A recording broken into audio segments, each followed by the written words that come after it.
Yeah, so leo tunajua ni siku ya watenda kazi, si ndio? Si ndio? Leo ni siku ya watenda kazi. So na mimi nilipewa nafasi hiyo. Kaambiwa pia niandae kwa mambo ambayo tulikuwa tunasoma last time.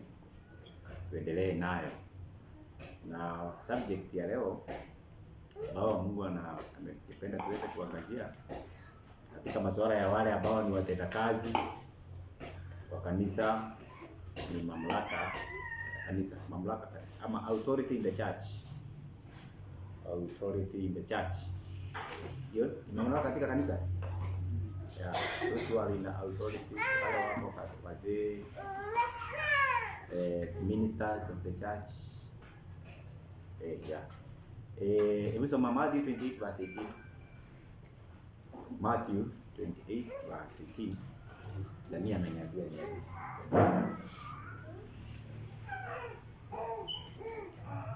haraka. Naomba masaa yetu ni kidogo. Matthew 28 verse 18. Nasema hizo wakaja kwao wakasema nao wakawaambia, nimepewa mamlaka yote mbinguni na duniani. All authority is given me in heaven and earth.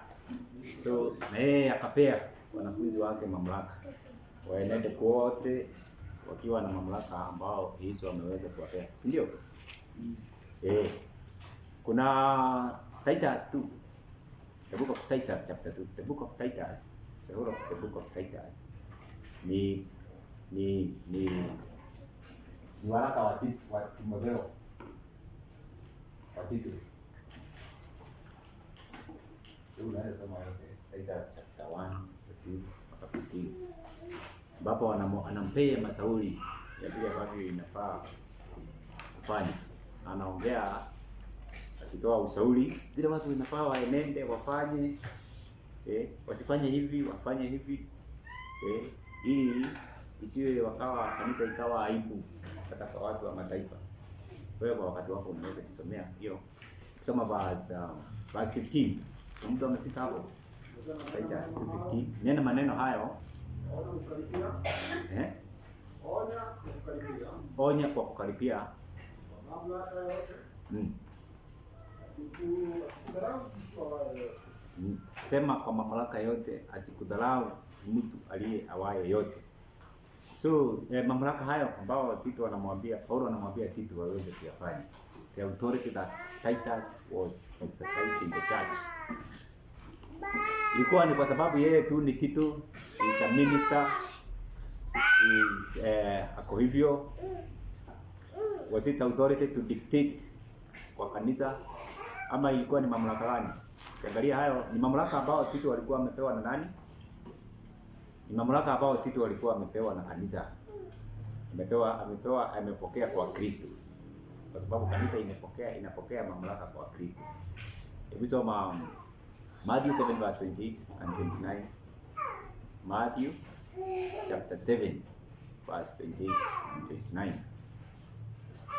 So tulikuwa Matthew 7 verse 28.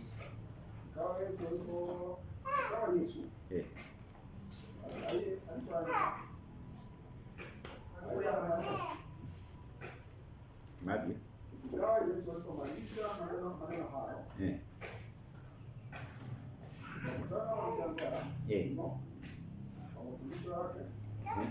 Maana alikuwa kuwafundisha kama mtu mwenye amri.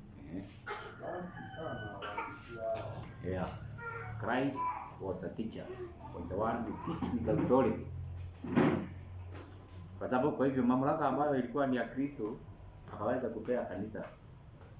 Basi mamlaka ya kanisa, mamlaka ambayo Tito anaambiwa afanye, mamlaka ambayo alikuwa amepewa na kanisa. Na kusoma Luke chapter 4 verse 22. Luke anatoa record ya Yesu. Luke alikuwa anatoa record ya Yesu. Luke 4 mstari wa 22.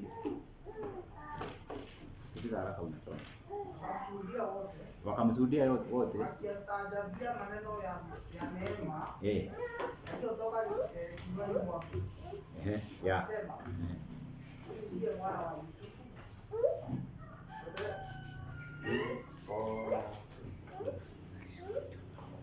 walipokuwa wanasikia vile Kristo alikuwa anafundisha na mamlaka, akasema na sasa huyu she is not this the son of Jacob, huyu si mwana wa Yakobo. Hii mamlaka ambayo anafundisha nayo hivyo ametoa wapi? So Luka, kitabu cha Luka kiliandikwa na Luka, ilikuwa kinaandikiwa nani?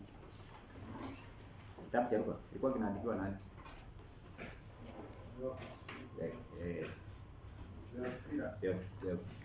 Kitu kama hiyo. Kitabu cha Luka ilikuwa kinaandikiwa, si kitabu cha Luka, Matendo ya Mitume samani.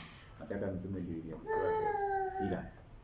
Kitabu cha Luka ndio huyo Luka aliandika, akishuhudia, akitoa ushuhuda wa vile ambavyo ilikuwa. So Christ teaching, Christ words was not that of dictatorial authority, but Christ teachings is for ilikuwa ni yule ambaye alikuwa na authority. Theophilus. Yes, Theophilus. Yes. Mafundisho ya Kristo hayakuwa ya yule ambaye alikuwa ni dictatorship, bali yalikuwa ni yale ambayo yalikuwa of authority. Tunapata haya mambo mawili, there's dictatorial authority and there is authority. Ambayo authority ya Kristo kwa mafundisho yake alikuwa ametoa wapi? John 14:10. The authority ambayo Kristo alikuwa anafundisha nayo alikuwa ametoa kwa Baba. Na ndio hiyo tumesoma ya kwanza Matthew chapter 28 verse 18, ambayo imesema all authority is given me, all mamlaka yote imetoa mbinguni na duniani. Soma hiyo John. Sadiki ya kwamba mimi ni ndani ya Baba. Sadiki ya John 14:10. Sadiki ya kwamba mimi ni ndani ya Baba na Baba yu ndani yangu. Na Baba yu ndani yangu. Hayo maneno niwaambiao mimi, siyasemi kwa sauti ya Abrahamu. Yes. Lakini Baba akae ndani yangu kufanya kazi zake. Yeah. The words that I speak unto you, I speak not unto myself. I speak not unto myself, but the Father. So hata kuna wale soldiers walikuwa wanatumwa ili kumchukua Yesu. Walisema John 7 verse 46. Wale walikuwa wametumwa. Walisema hatujawahi sikia mtu ambaye ananena na mamlaka hivyo. John 7:46. So the point is that same God through Christ ameweza kupea the church the authority, as long as the church itakuwa itaongozwa na Kristo, not to dictate upon the church, bali kuweza kuelekeza. Hizo maneno ndio nimesema ni John 7:46. Wale watumishi wakajibu, walikuwa wametuma kwenda kumkamata. Hajanena kamwe mtu yeyote kama huyu anavyonena.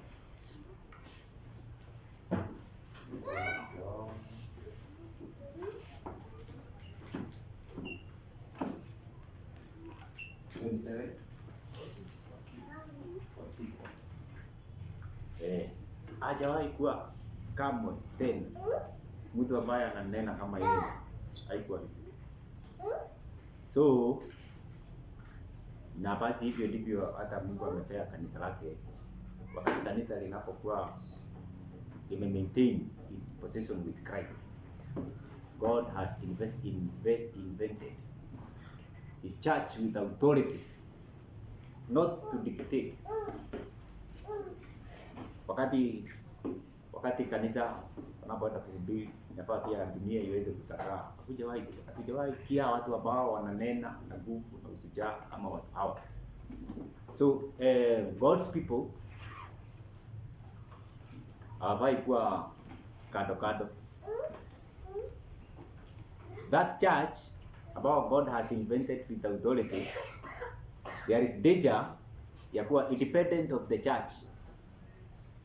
Hatari. Ukisoma Tanzania leo kama tutasoma sana kama ya roho unafika. But I think it's for our own benefit. 3T 417.3. Sasa pate mwenye atakuwa anasoma haraka haraka. Kwa sababu mimi yangu ndio hii CD.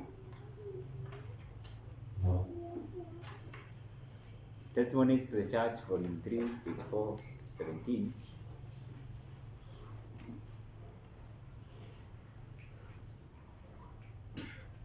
Three.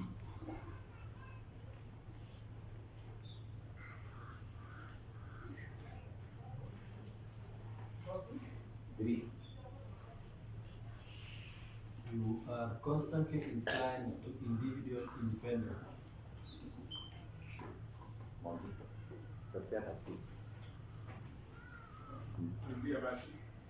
You are constantly inclined to individual independence. You do not realize that independence is a poor thing. You do not realize that independence is a poor thing.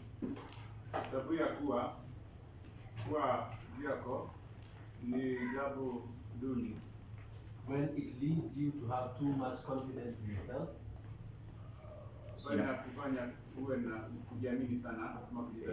Sasa haifai watu waweze kuwa independent na the body ambao Mungu ameweza kupea mamlaka. Ni jambo duni sana kujiteka na kuwa na maamuzi yako mwenyewe. Endelea. And to trust your own judgment rather than to respect the counsel. Na kutegemea maamuzi yako mwenyewe badala ya mashauri. Ni hatari kutegemea maamuzi yako badala ya mashauri ya kanisa. And highly estimate the judgment of your brethren, especially those in offices which God has appointed. Na ni vizuri kuweza kutakuwa na kujua uamuzi wa kuheshimu the judgment of maamuzi ya ndugu ambao Mungu amewateua, which God has appointed for the saving of his people. Kwa ajili ya kuokoa watu wake. So hiyo ni ushauri kwa wale ambao kanisa inawateua na inawapea majukumu to be overseers of God's church. So kanisa nao inasema inaambiwa sio vizuri mtu kuwa na independent judgment. Ni vizuri kuheshimu maamuzi if they are led by God. Yeah. Ebwenda 44 inasema trusting.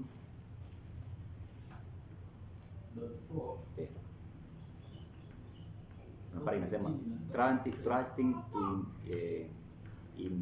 in persons and feelings. It's not safe for you to trust in persons and feelings. Si vyema kwako kuweza kutegemea hisia. Sio salama. Si salama. Si salama kwako kutegemea hisia. Hisia na nini? Rudia. In persons and feelings. Na ile hisia bado ni hisia. Sio vizuri kutegemea hisia zako. Sio salama. Sio salama kutegemea hisia zako. Wewe vile mwenyewe unaona hii hivi ni sawa. Hii iko fine. It has been your misfortune to come under the power. Unajua ni baya. Wewe kuja tunabi tu. Come under the power. Kuja chini ya mamlaka Of that satanic illusion. ya madanganyo ya shetani. Spiritualism. Umizimu. This fall of death has covered you. Kikuliko kama kifo imekufunika. Hata fika hapo ndio atakisomea. Taenda kusomea kama ile ushauri inasema kwa kufikiria na kwenda kinyume na mashauri ya kanisa. Hiyo tu. Kukataa 3T hiyo 450.3. pale nasema despising God's voice in his church, kwa sababu Mungu hana sauti nyingine isipokuwa kwa sauti ya kanisa ambao Mungu ameweza kuinvest with authority. Testimony that same 450.3. Christ gives power to the voice of the church.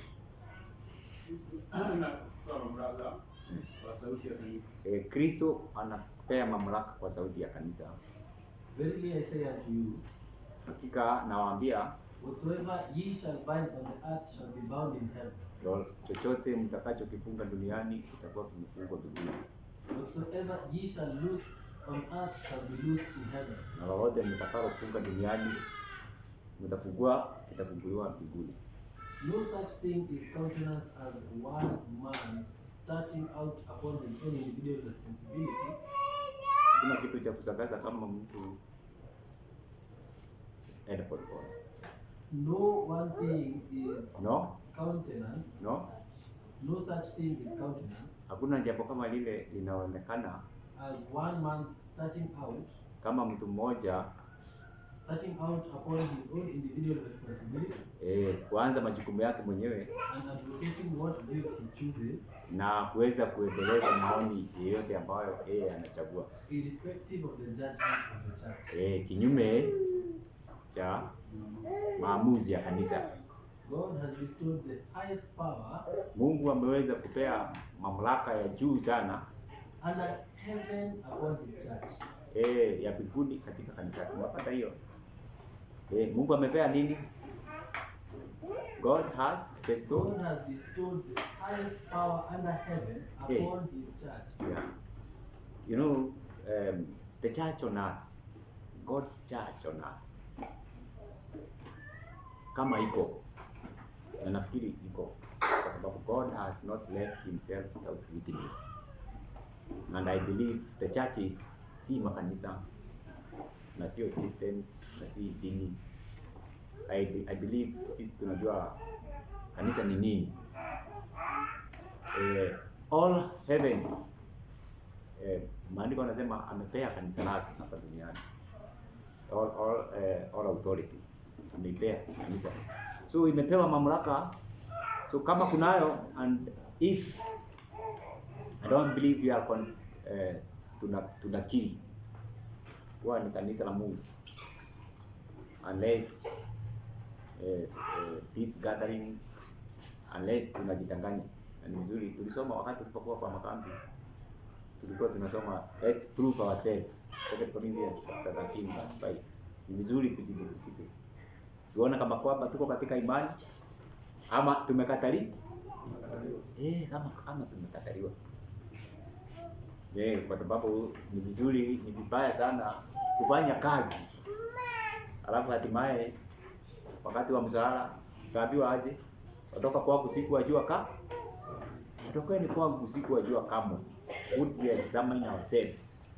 And if we examine ourselves, na tunajua na tuone ya kwamba God is leading us, we are part of his body, we are part of his church here on earth, then ni vizuri kanisa ijue ya kwamba ni vizuri tujue ya kwamba hiyo kanisa mbinguni imepewa mamlaka hiyo na Mungu. Inaendelea kusema aje, utajisomea wewe, chukua notes. Tukisoma yote hatuwezi hatutaenda mbali. Hebu enda .2, rudi hapo nyuma.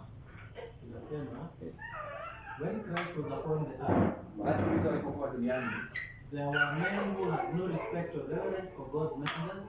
Kulikuwa na wanadamu ambao hawakuwa na heshima kwa wajumbe wa Mungu, and no more regard for their warning than for their own judgment. Na hawakuweza kutafakari ama to heed warning ambayo ilikuwa inatoka kwa kanisa la Kristo, bali wao wenyewe waliona maamuzi yao ndio yanatosha. Also in this age of the world, there are those who do not respect the testimony of God's chosen servants. Pia katika kizazi hiki kuna wale ambao hawaheshimu uamuzi wa wajumbe wa Mungu ambao ameweza kuwachagua. So finding as their own opinion. Basi wako na maoni yao ambayo yameinuliwa sana. Such can be benefited by the labors of God's servants. Hao Cannot be benefited by the labors of God's servants. Watu kama hao hawawezi kufaidika na kazi yeyote ya watumishi wa Mungu. And time should not be lost in degrading the work of God to meet such men. Na wakati haufai kupotezwa. In degrading the work of God to meet such men. Ili kuweza kuweka chini kazi ya Mungu, ili kuweza kukubaliana na mawazo kama haya.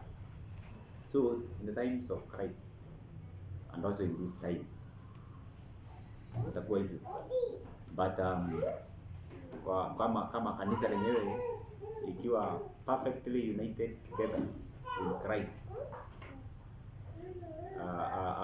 hakutakuwa na hao. Hebu soma Luke chapter 10 verse 16.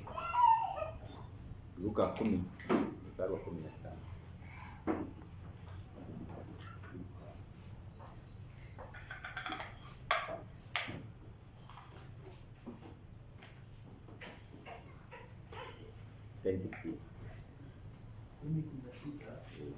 Kiingereza inasema, he that heareth you heareth me, and he that despiseth you despiseth me, and he that despiseth me despiseth him that hath sent me.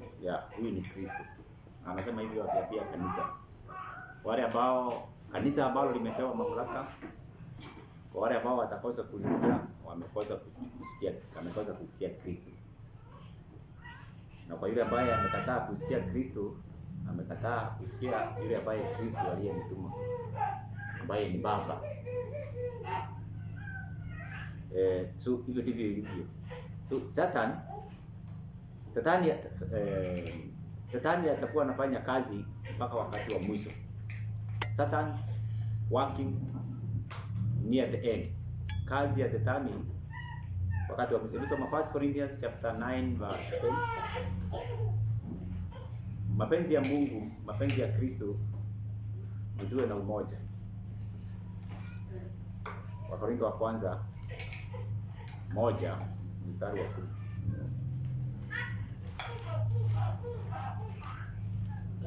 Wa 10. Moja mstari wa 10 katika lugha ya Kiingereza. Now I beseech you, brethren, by the name of our Lord Jesus Christ, that ye shall all speak the same thing, and that there be no divisions among you, but that ye be perfectly joined together in the same mind and in the same judgment. Nasema basi ndugu, nawasihi kwa jina la Bwana wetu Yesu Kristo, kwamba nyote muwe mnene mamoja, wala pasiwe kwenu faraka, bali muhitimu katika nia moja na shauri moja. Hii ndio mapenzi ya Kristo katika kanisa lake. Si mapenzi ya Kristo uweze kuwa na mifarakano, migawanyiko, na kuwa nao huyu anachukua njia yake na mwingine anachukua njia yake. Authority, tunaangalia kuhusu authority in the church. That's our topic. Hebu angalia Testimonies to the Church volume 1 to 10. 1 to 10.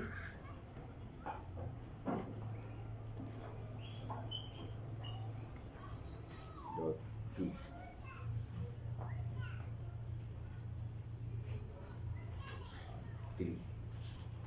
As we near the close of time. Nafikiri nikashika.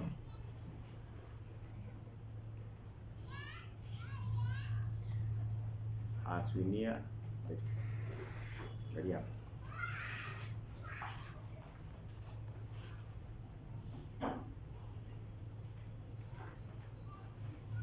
As we near the close of time, tunapokaribia mwisho wa nyakati, Satan comes down with great power. Shetani atakuja na nguvu nyingi sana. Knowing that his time is short. Akijua kwamba muda wake ni mchache. Especially will his power be exercised upon the remnant. Haswa nguvu zake ataweza kuzifanya kwa wale ambao ni masalio. He will war against them Atafanya vita dhidi yao and seek to divide them. na atatafuta kufanya nini? Kuwatenganisha And to scatter them. Na kuwafanya nini? Kuwasambaratisha na kuwatapanya. That they may grow weak and be overthrown. The object of Satan ni kufanya waweze kuwa nini? Wadhaifu, wanyonge, ili aweze kuwapindua, kuwaweza. The people of God should move understandingly.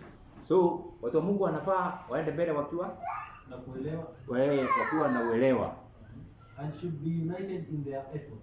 Na wanafaa kuwa wameungana katika juhudi zao. They should be of the same mind. Wanafaa kunia mamoja. Of the same judgment. Wanafaa kuwa na uamuzi mmoja. Then their efforts will not be scattered. Then their efforts will not be scattered. Yeah, na ndipo juhudi zao hazitaweza kutapanywa. But will tell possibly in the upbuilding of their cause of the present truth. Yeah, na basi wataweza kushikamana katika kufanya kazi pamoja ya ukweli kwa sasa. Order must be observed and there must be union in maintaining order. So ili haya yaweze kutumika, lazima basi kuweze kuwa na utaratibu. Order must be observed. Or Satan will take advantage. Ama Shetani aweze kupata nafasi ya pekee. Dot 3 inasema hivi: I saw that the enemy would come in every way possible to dishearten the people of God. Niliona Shetani atakuja kwa njia zote iwezekanavyo ili kuweza kuvunja watu wake moyo. And to trouble them. Na kuwaletea masida, kuwasumbua. And that they should be moved understandingly. Na wanapaswa kwenda kufanya kazi kwa uelewa. And prepare themselves for the attack of Satan. Na kujiandaa ili vile wataweza kukabiliana na Shetani. Matters pertaining to the church should not be left in an unsettled condition. Unasikia mambo ambayo yanahusiana hii kwa wale ambao kwa mamlaka ya kanisa inafaa mambo yaweze kusuluhishwa. Sasa hizi tunapewa, kuna wale ambao wanakuja kuwetoa mkono kwenda kufanya to occupy the offices. So inafaa wao to settle matters should not be left unsettled. Mambo hayafai kuachwa kama hayajasuluhishwa. Steps should be taken to secure church property for the cause of God. Yeah, lazima hata tuwe na hatua za kuweza kuleta mali ya kanisa kwa ajili ya kazi ya Mungu. Katika hapo. Sasa swali ninauliza hivi. Kwa wale ambao tumesoma. Sasa tunapoangalia kanisa sasa vile hivi. Shetani amefanikiwa katika kutrap the God's people, to scatter them, to let a independent judgment. Shetani amefanikiwa kwa kazi yake, kwa kanisa. Pale ambapo tuko sasa. Shetani amefanikiwa ama kanisa iko sawa, ina move kwa umoja? Amefanikiwa. Sasa hii mlango sasa, nafasi ambayo na sisi Mungu ameweza kutupea saa hii. Tuendelea kufanikisha Shetani ama ni vizuri kuweza kufunga mianya ambayo Shetani anaweza ingia kwa kazi ya Mungu? Ni vizuri kufunga mianya ili Shetani asije akapata nafasi nyingine. Pale ambapo amekuwa akipata nafasi, kanisa inafunga hiyo moja kwa kuweza kuangazia mashauri ambayo Mungu ameweza kutupea. So then there is respect for God's chosen leaders. Respect for God's chosen leaders. Mimi kuna basi nilitafuta nikakosa ambayo inasema ni vizuri kuheshimu wale walio katika mamlaka. Ama ni hiyo tu ya nitita. Hakuna nyingine. Nikikana na hiyo. Ndio na kwa mawazo yangu naona kama kuna nyingine lakini sio. Kuna waseme ndio. Hebu siangalie kwa akisema si kwa wale wenye ni wa dunia, wale ambao ni wa kanisa. Ya, utafuta basi Unaweza tufungulia 3T4:18.4. Respect. Heshima. Unajua makanisa mengine Muslim, hata nitumie makanisa ya sana, wale ambao ni viongozi wa makanisa hao wanawaita mpaka baba. Ni kweli ama si kweli? Kweli. Wanaita baba. Maandiko yamekataa hiyo. Nasema msimuite mtu baba hapa duniani, kwa sababu baba wenu ni mmoja aliye. Matthew 23:9. But in the church unapatanga ya kwamba labda wakati mwingine hakuna heshima. Watoto leo hawana mwalimu, amelala kwa class. Utapata watoto, naona anaita mzee wa kanisa, anamuita Peter, ni mzee wa kanisa. Unapata hata watoto wenyewe hawana heshima kwa wale ambao wamechaguliwa kuwa viongozi wa kanisa. Yesu hajasema viongozi wa kanisa wapigiwe magoti ama waitwe baba, lakini inafaa waweze kupewa heshima. Respect. Umepata hiyo? Hebrews 3:13, 13:7. 13:17. Katika lugha ya Kiingereza inasema, Yes. Obey them that have rule over you. Obey them that have rule over you. And submit yourselves. And submit yourselves. Kuna Kiswahili endelea. So they watch for your soul. Maana wanakesa kwa mioyo yenu. They watch. As they that must give account. Kwamba kwa wale ambao wataweza kutoa hesabu. That they may do it with joy. Ili waweze kuifanya kazi hiyo kwa furaha. And not with grief. Na si kwa huzuni. For that is unprofitable for you. Kwa sababu hiyo haina faida kwenu. I think ni na kama hiyo. So inasema ni vizuri kuwaheshimu kwa sababu wanakesa na wanasupuka. Tulipokuwa hapa tulisoma Mostly. The work of elder ni gani? Overseer of flock. The overseer. The kazi yake kubwa ni feed the flock.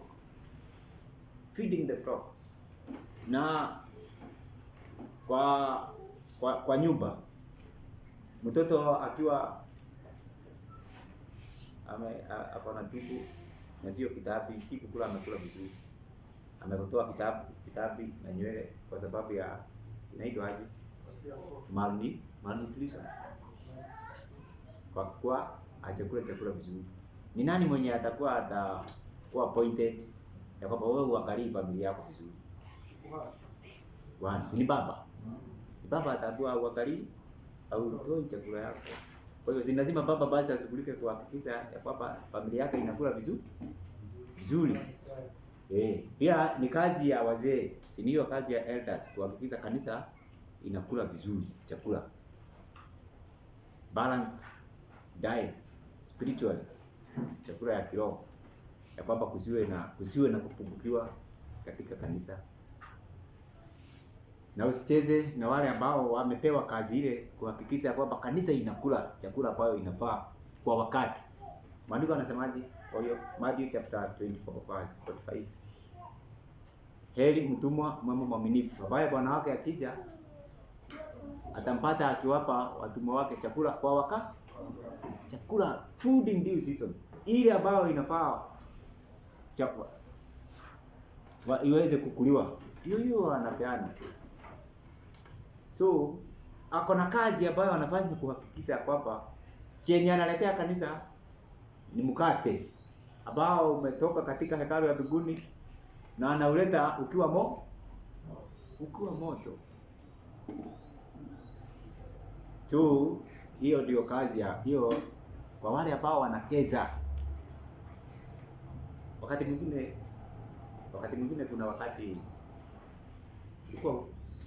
kuna mtumishi mwingine ambaye tulikuwa tunaita wakati ule tulikuwa na time ya God's character, sasa kumtaja jina. Alipokuwa anafundisha, alipokuwa anaona mtu analala, na I remember his words very well. Akiambia mtu mwingine, "Wewe, wewe unalala. Unajua hii lesson nilikuwa naitengeneza nilimaliza saa 8 ya usiku. Kutengeneza hii lesson leo sikulala, nilianza kutengeneza, nimemaliza saa 8 ya usiku ndio nikuje nitoe hii. Na wewe ninapo present hapa, na wewe unafanya nini? Na wewe unalala. Na mimi sijalala usiku nikitengeneza hii, na wewe unakuja kulala. Unaona? Sasa ndio maandiko yanasema, hebu rudia tena hiyo basi. Ndio. Unasema ni Hebrews 13:17. Watumishi wamepewa nafasi ya kulida. Kama wale watatoa nini? Nimesema watatoa, they shall give an account of 13:17. Unaona brother Sam? Sasa kama wewe ulikuwa umelala, tunaweza kupiga mawe hapo mbele. Karibu. Next time usilale. Sababu tutatoa hesabu yako. Kwa hiyo haya soma. Obey them that have rule over you. Waheshimuni wale wanaowatawala. That who exercise authority over you. And submit yourself. Na tujitoe kwao. Submit yourself unto them. For they watch for your souls. Kwa maana wanakesa kwa sababu ya mioyo yenu. As they that must give account. Usike hapo. Wanakesa. Is watching. Alali usiku. Akiona kiangalia sasa nitaenda kutoa mkate gani? Nitaenda kutoa mkate ambao it's food in due season. Ili ile moyo iweze kukula. Kwa yule kama yule ambaye ataweza kutoa, atasimama. Sema mimi Mungu, ulinipea mikononi mwangu ili niweze kuitunza na kuiliza. Sasa mimi nilifanya kazi yangu. Baba hata siku analala. Ndio hiyo. As they that must give account, that they may do it with joy and not with grief, for that is unprofitable for you. Yeah, 3:14.4. Tulikuwa tunaandika hiyo kama Testimonies to the Church, volume 3, page 418. Nasema, the angels who anxious to become independent of God. The angels who fell. Malaika ambao walianguka were anxious to become independent of God. Walikuwa wana matamanio ya kuwa independent of God. Ya kuwa na madaraka kutoka kwa Mungu. They were anxious. Walikuwa na sauti, walikuwa na bidii ama na sauti. To become independent of God. Ya kuwa walikuwa wanataka kuwa kinyume na Mungu. Not independent. Ile kuwa kando na Mungu. Kama hiyo tumesoma spirit of independence.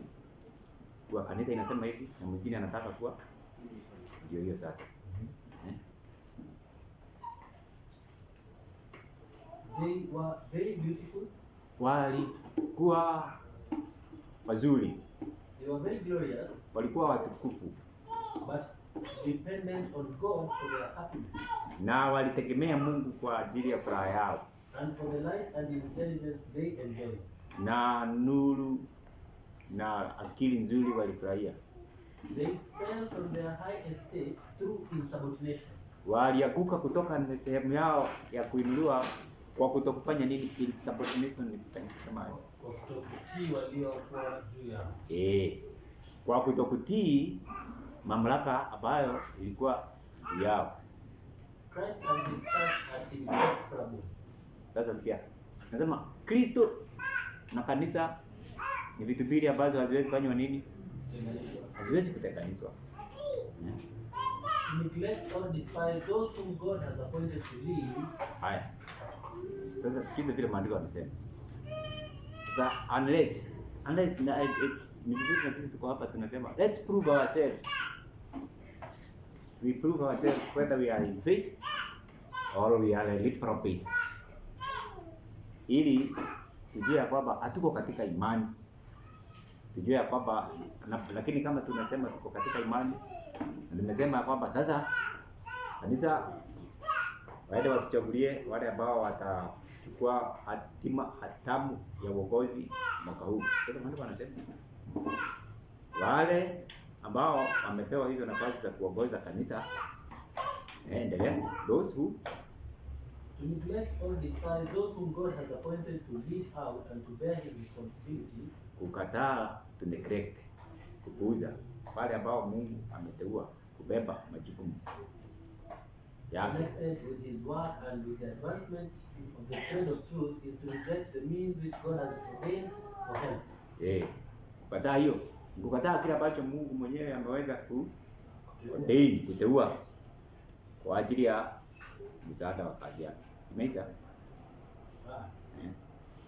And encouragement and strength of his people to pass these by and think your light must come through no other channel than directly from God. Ati kusema hivi, sikiza, nasema hivi, kusema hivi.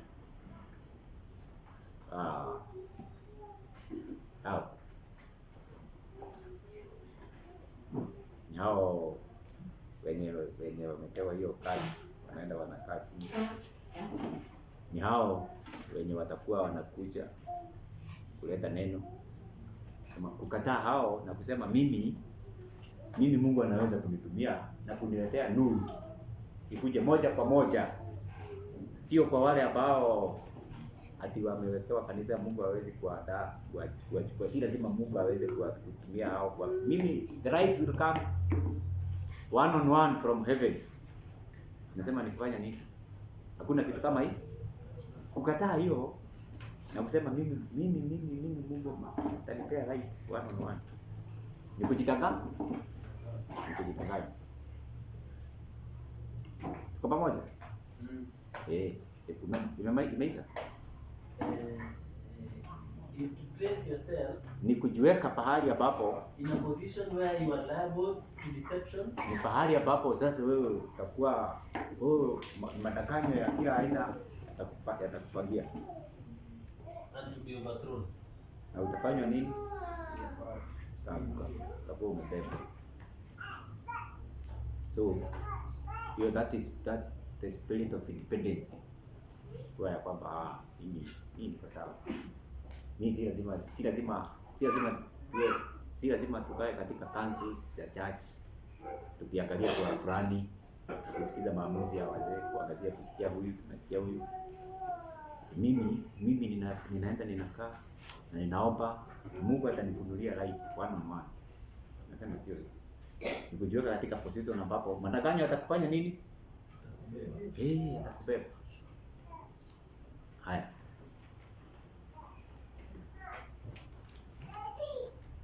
Imazani yenu. Nilikuwa na point kama 3. Lakini ngoja nikifika hapo nawapea wakati. Swali kuongeza. Wangapi wako na maswali? Hakuna. Wangapi wako na jambo ya kusema? Tutapita. Nani mwingine ako na jambo ya kusema? Haya, wawili. Haya. Tutapita.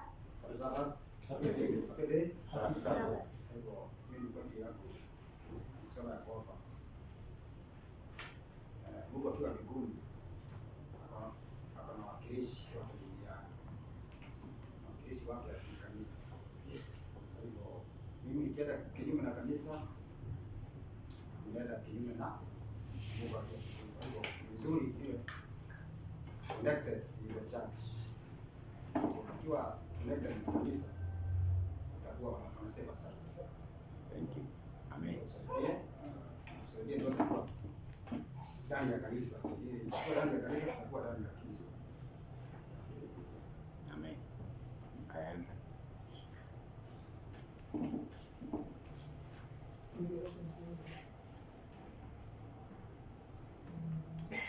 Sauti.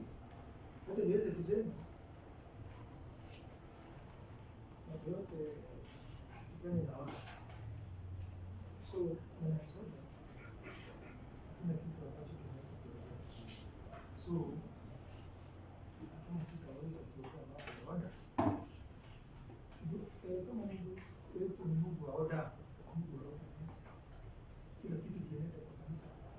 Ndio order.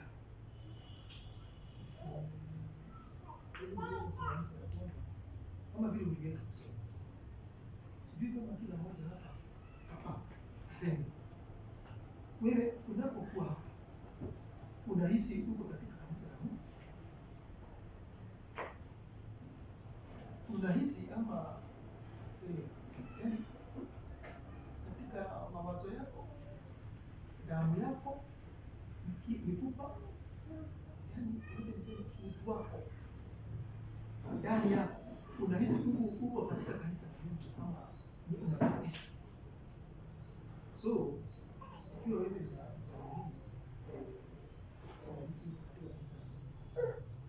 sasa kazi yako na yako ni kutendaji our tents.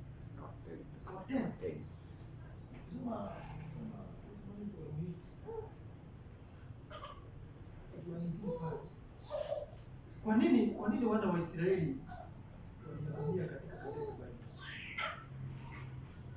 Sababu walikosa kufanya nini? Kuamini na kuendelea their sasa their territories. Wakawa na territory rights. Wakawa sasa hawana nafasi ya kuonyesha kuji. Ndio kazi ambao sababu sisi tumeitwa kuingia katika kanisa. Si wewe umeitwa? Si mimi nimeitwa? Sasa mbona basi nataka nisiambie wengine. Hebu tusome hiyo. Acts 2:7.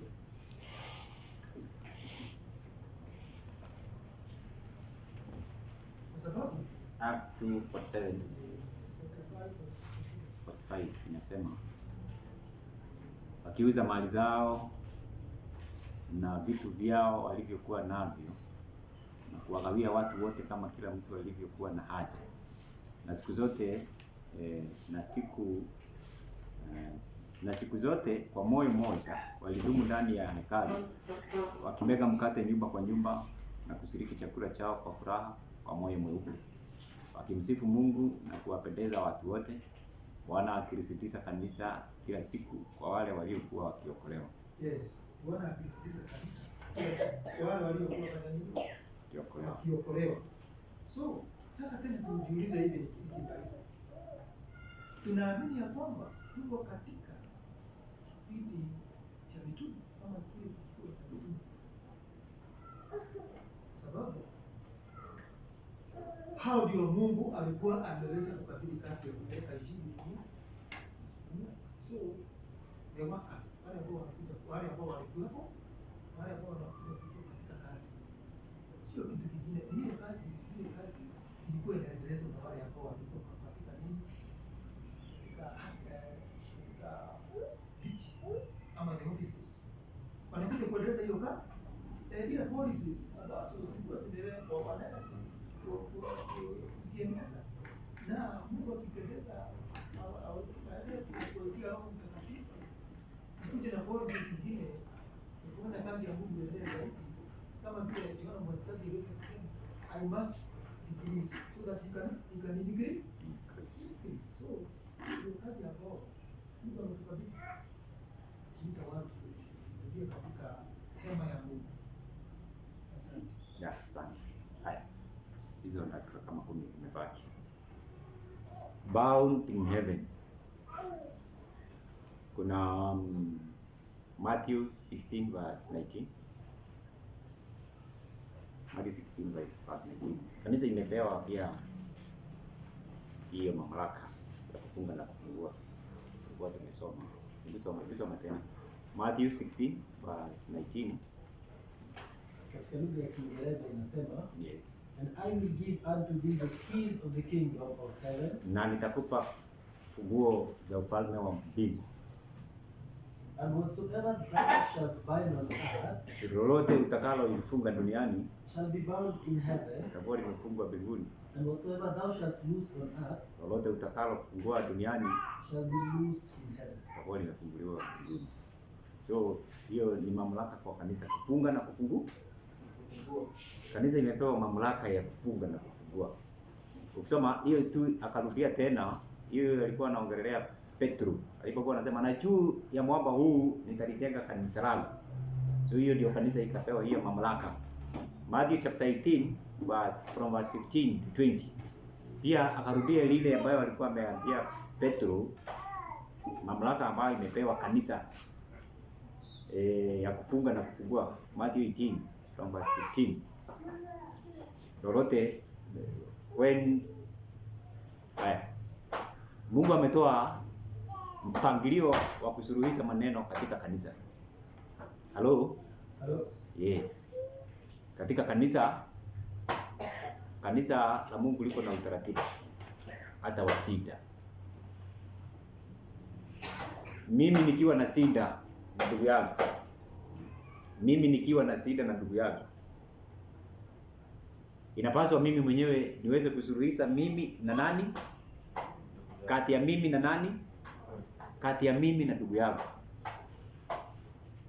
Hiyo shida yetu kati ya mimi na ndugu yangu ikisikika na mwingine inaongelewa huko, ijulikane kuna shida kati ya nyinyi wawili wenye mlikuwa na shida. Na kama mwenye kuna haya mambo pia ni mshiriki wa kanisa, ajulikane kwamba pia na yeye ako na shida, kwa sababu alisikia habari ya ndugu yake akapelekea nani? Tuko pamoja? Akapelekea mwingine. Sasa ikawa ni mambo ya kuenea. Sasa Mungu ametoa ushauri wa kusuluhisha. If thy brother err, umwendee wewe nani? Wewe peke yake. Mkishindwa mtapita wakati wa pili na watatu hivyo kwa kanisa. So anaposema hivyo, namalizia kwa kusema lolote ambalo nimefunga duniani. Hebu soma hiyo. Soma hiyo. Matthew 18 from verse 15 to 20. Moreover, if thy brother shall trespass against thee, ndugu yako akikukosea, go and tell him his fault between thee and him alone. Ndio mwambie shida yako nyinyi wawili. If he Kwa hivyo kanisa inafaa kujua hivyo. Mkikosana nyinyi wenyewe mtafutane. Mwende. Haufai kusema unajua mimi kuna kitu mimi hiyo kanisa sisikia hata kwanza ni kama nitaenda. Kwa sababu gani? Kwa sababu mimi brother Wainaina, mimi nilimpea pesa afanye biashara, akafanya hivi na hivi na hivi, akanikanyaga hivi na hivi. Inafaa iwe kati yake. Hiyo mwende brother Wainaina. Unajua mimi nilikupea hii, fanya hivi na hivi. Tulikuwa tufanye hivi na hivi. Mbona ilikuwa hivi? Naona? Isiwe itafanya nini? Hiyo ndio inasema. Ikiwa hivyo ikikosa tuita wakati? Natoa mfano. Tuita wakati? Wa pili. Tukisindwa kusuluhisha shida yangu mimi na brother Sam. Kwa brother Sam tulikuwa na maagano haya na haukutimiza. Tuita wa pili akuje atatue. Tukisindwa kutatua inakuwa hivyo. Endelea tukimaliza. If he shall hear thee, thou hast gained thy brother. Hebu enda verse 18. Inasema hivi. Verily I say unto you. Na hakika nasema. Whatsoever ye shall bind on earth shall be bound in heaven. Lolote mtakalo lifunga duniani itafungwa mbinguni. Whatsoever ye shall loose on earth shall be loosed in heaven. Yeah, esoma hiyo 3T428.1. Testimonies the Church volume 3 428.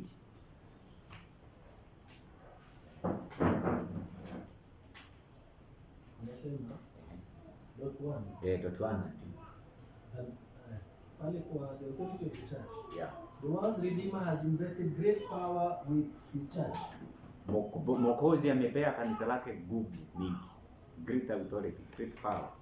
He states the rules to be applied in cases of trials with members. Amesema ametupea mambo ambayo inafaa itumike wakati kunapokuwa na masika na washiriki wa kanisa. After he has given explicit directions as to the course to be pursued, he says, anapotoa vile ambavyo je inafaa kutumika, hatimaye anasema, verily I say unto you, whatsoever ye shall bind on earth shall be bound in heaven. Amina, nawaambia lolote mtakalofunga duniani litafungwa mbinguni. And whatsoever in church discipline ye shall loose on earth shall be loosed in heaven. So yale mambo ambayo Kristo anaongelea in terms loosing and binding, it is in terms of church discipline.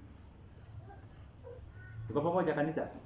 In terms of church discipline. Kanisa ikisema ikikaa chini iangalie mambo haya ambayo imepewa mamlaka Ione sasa, kwa sababu ya hii mambo, hii ndio uamuzi ambao itakuwa kwa sababu ya discipline. Nasema that if the church is guided by God in terms of church discipline, kile ambacho inasema imepewa funguo ya kufunga, imefungwa wapi? Imefungwa mbinguni. Eda.2 ama imeisha hiyo? Yeah. Okay. Thus, even the heavenly authority ratifies the discipline of the church in regard to its members when the Bible rule has been followed. Yeah, umepata hiyo? Ati hata mbinguni, mbingu yenyewe, kile ambacho kanisa imepitisha kufunga ama kufungua, mbingu inapiga muhuri kama utaratibu wa Biblia umefanywa aje? Kwa hivyo maana ya kanisa, wale ambao ni wazee, wale ambao nasema ni viongozi wa kanisa, hawaendi kufanya mambo ya, hawafanyi mambo yao, wanafuata rules za Biblia.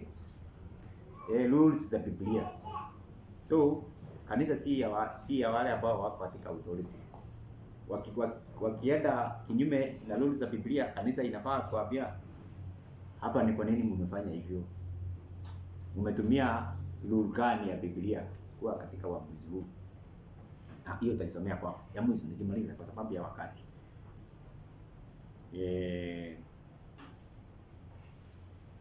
Kuna liberals, kuna vile ambavyo watu wanafaa kuwa pamoja.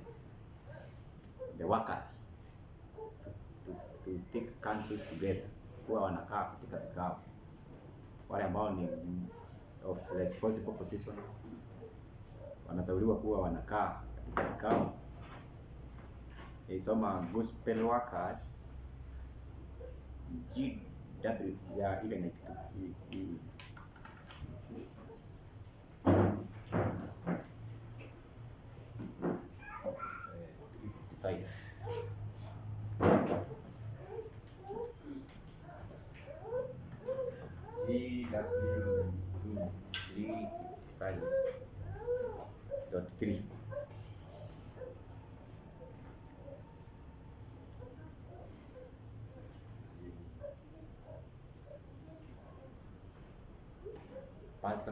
Pastoral ministry.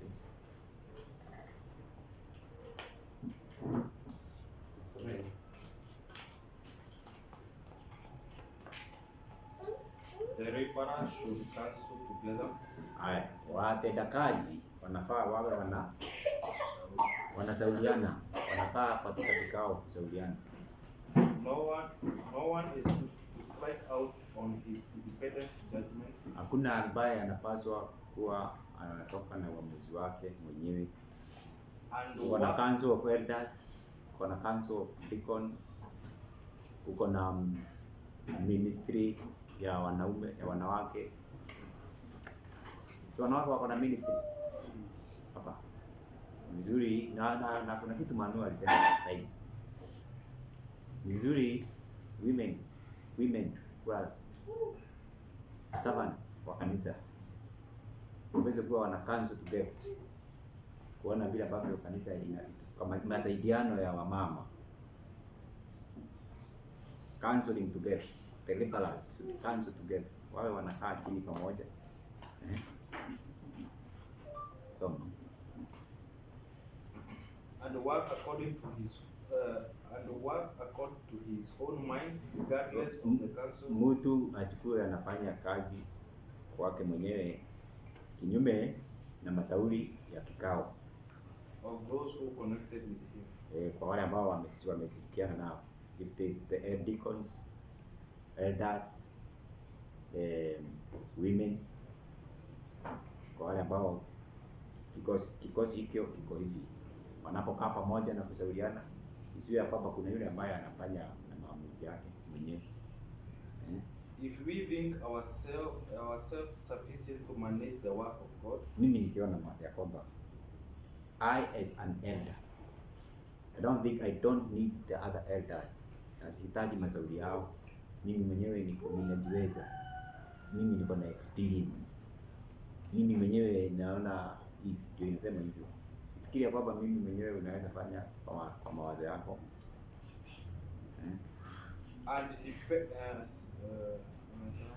and depend for success on our own wisdom to plan and execute. Na niseme ya kwamba sasa mimi hii mipango nitaweka kwa hii kanisa.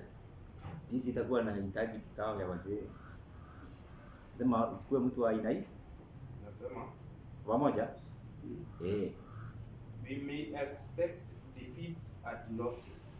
Kwa kanisa kukiwa na mwenye atafikiri atafanya hatua kama hiyo, ni kitu gani tutakuwa nayo katika kanisa?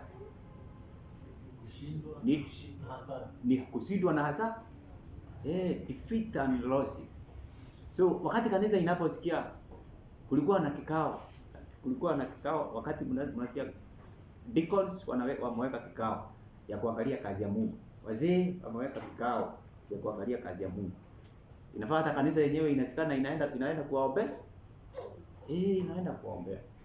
Ili Mungu aweze kupea hiyo roho ya ushauri na ya nguvu. Tasoma kwa wakati wako hiyo ingine PM. So how the Lord taught Paul. Kuna vile ambavyo Paulo yeye mwenyewe akiwa kama mtenda kazi. Kuna vile ambavyo Mungu Acts chapter 9 verse 6. Paulo alikuwa nani? Sauli alikuwa nani? Kabla ya kuwa Paulo alikuwa mtesi wa kanisa, si ndio?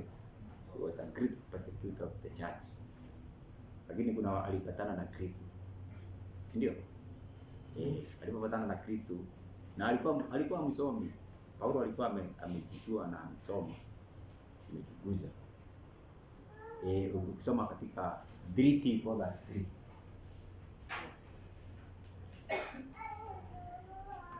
Tunasoma mambo ya Paulo.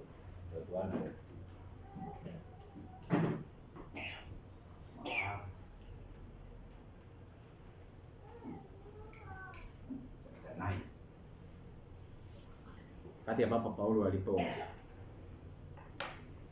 when he was converted na alihudumiwa na Kristo one on one, hakuingia katika kanisa na kuanza kuhubiri. Alitumwa wapi kwanza? Alitumwa kwa Anania. Anania akamwekea mikono. Anania akamuelekeza sasa na akambariki. So kuna ile kanisa ambayo imekuwa appointed. Hiyo. Sio pia hata kwa wale ambao wanao center.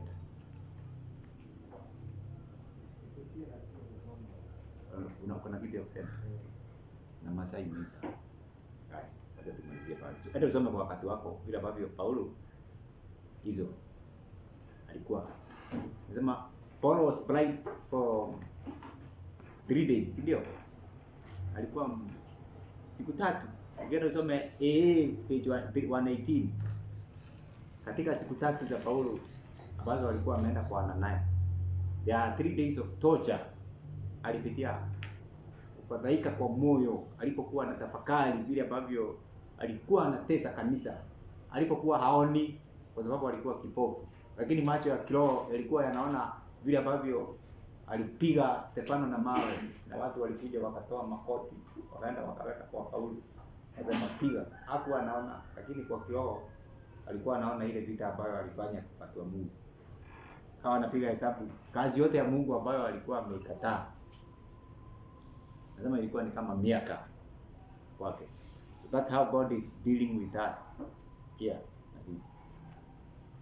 Na si vizuri na sisi tuwe katika pahali pa kuanza kuona.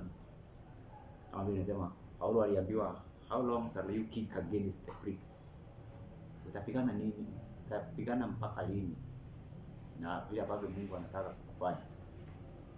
So na sisi tusikue kama Paulo. Na watu wakija pia ni vizuri wawekwe kwa utaratibu wa kanisa for the success of the work of God. Brother Kagunda, sema uwe wa mwisho. Yes. PAM, Pastoral Ministry. 217. Haya. Tunajaa Yesu yake. Hiyo lesson nimekuja kwa wakati wake. Imenifanya niingie kwa undani